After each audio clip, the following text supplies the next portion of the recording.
ಆಹಾರ ಮತ್ತು ಆರೋಗ್ಯ ಇಲಾಖೆ ಕಳೆದ ಕೆಲವು ತಿಂಗಳುಗಳಿಂದ ಜನರ ಆರೋಗ್ಯದ ಬಗ್ಗೆ ಸಾಕಷ್ಟು ನಿಗಾ ವಹಿಸಿ ಈಗಾಗಲೇ ಕೃತಕ ಬಣ್ಣ ನಿಷೇಧ ಕೂಡ ಮಾಡಿತ್ತು.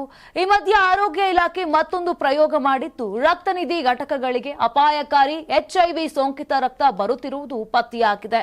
ಇನ್ನು ರಕ್ತನಿಧಿ ಘಟಕಗಳಲ್ಲಿ HIV ಸೋಂಕಿತ ರಕ್ತ ಸೇರ್ಪಡೆಗೆ ಶಿಬಿರಗಳು ಕಾರಣವಾಗ್ತಿವೆ ಅಂತ ಹೇಳಲಾಗ್ತಿದೆ. ಇನ್ನು ರಸ್ತೆ ಬದಿಯಲ್ಲಿ ಮಾರುಕಟ್ಟೆ ಸೇರಿದಂತೆ ಹಲವೆಡೆ ಸಾರ್ವಜನಿಕ ಕಾರ್ಯಕ್ರಮಗಳಲ್ಲೂ ದಾನಿ ರಕ್ತವನ್ನ ಪಡೆಯಲಾಗುತ್ತೆ. ನಂತರ ಇದನ್ನ ರಕ್ತನಿಧಿ ಕೇಂದ್ರಗಳಲ್ಲಿ ತಪಾಸಣೆ ಮಾಡಿದಾಗ HIV ಸೇರಿದಂತೆ ಇತರ ಸೋಂಕುಗಳು ಇರುವುದು ಕಂಡು ಬರುತ್ತಿದೆ.